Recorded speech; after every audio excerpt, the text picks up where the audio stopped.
Hey everyone, welcome to a behind the scenes video. In this video we're going to take a look at the CreditJam 16, I think it's 16. I always get the numbers mixed up. Let's see the world info. Yeah, 16. And in 16 we focused on sort of swappable body parts or bodiless avatars over here. And the swappable body part system is really quite cool. I came up with it in a rush and just tried some stuff and it worked. And then the CreditJam group took that simple idea and made these awesome avatars about it. So I want to talk about how it works first and then also how it's set up. This was literally just like, hey, could you help us out with this? I jumped in, found a way to do it, and then here we are.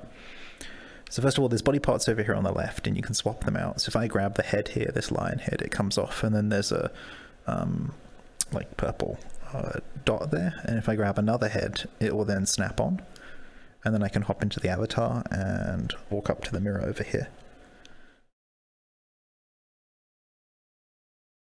Let's hop back into here for a second, and so you can also pull out the hands and put those back in, the feet and put those back in, the tail.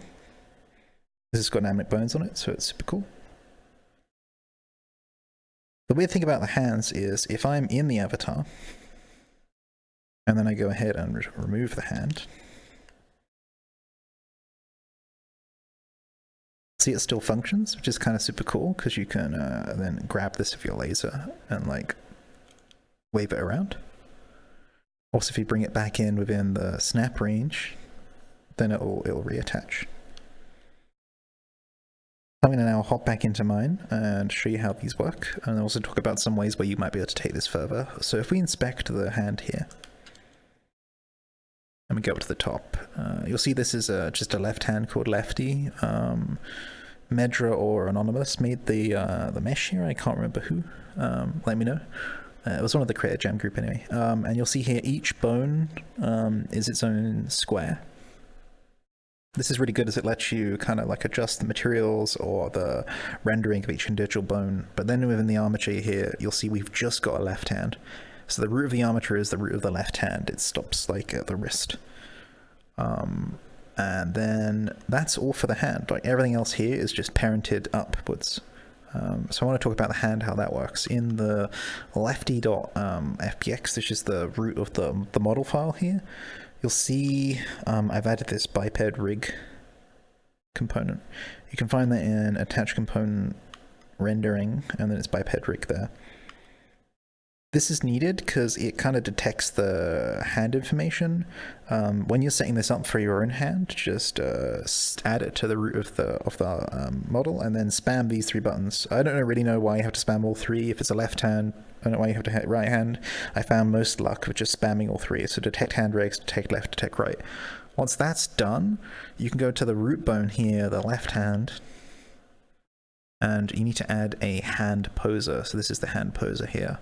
And once the hand poser is added, you'll see all the bones here will be blank. If you go down to the bottom here and you hit assign from rig, it will assign all of those based on the information in the biped rig component.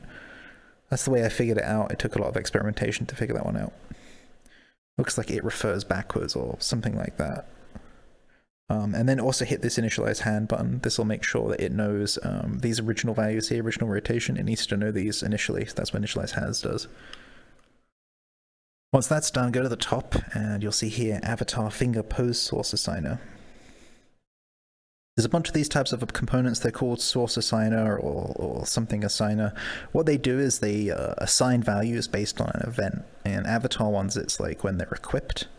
So here, avatar finger pose source assigner will assign a finger pose source when the avatar is equipped, and you target it to the pose source here. So you just grab pose source, put it here.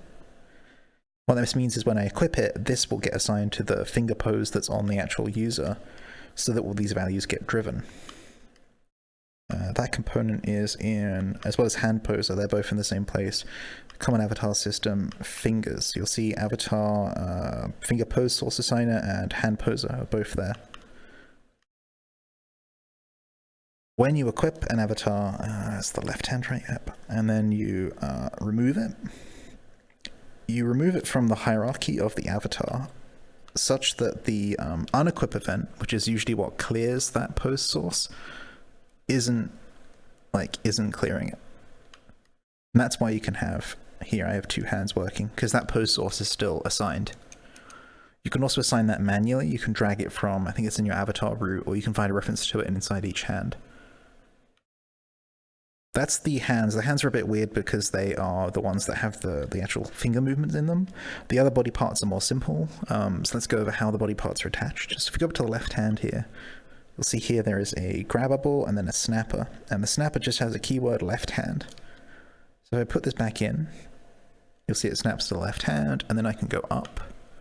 And you'll see here a snap target, which has the keyword left hand, hand, and left space hand. And so this basically means it will only accept snappers that have these keywords in them. If we go back to the left hand, it has the keyword left hand, so it's a valid snap. For head, they've done the same. I only did the left hand, so everything else is these guys, so it's super cool. If we go up to, I think it's Swappable here, you'll see here this has a target of head, and we go up and the target has a property of head here. Inside up here, what they've done is they've taken some logics which I applied to just the left hand and applied it to all the slots, which is basically the target here has a parent, a single parent, if it has anything snapped to it, and if it doesn't, then it has 0 parents. And so there's logic here. Let me pull that one out. Logic, display. It's upside down, but that's fine. We can read it this way. It says, this way around? Oh, that way around. So if here you go. If the children count of the head snap target is equal to 0, then it turns on that visual display node there. So if I visual display object even, so if I take this off, that visual is the pink or purple dot there. You see that's turned on there, but when we snap something back, that disappears and turns off. It's a super cool setup. You can mess around. There's body parts here, heads, hands, feet, tails, etc. This is also using the tab system from one of my previous videos. I'm going to see if I can fix it. See how there's a gap? There's not meant to be a gap. You see, because it's a line,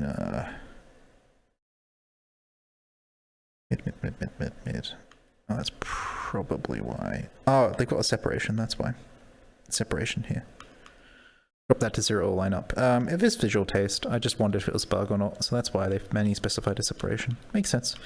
So you'll see here there's feet. The feet do the same thing, the tails do the same thing, the hands do the same, the more advanced thing that we just showed.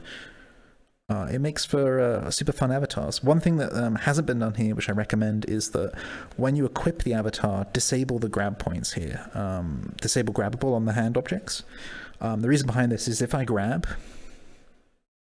you'll see here that my local grab sphere is in the, let's turn on edit mode.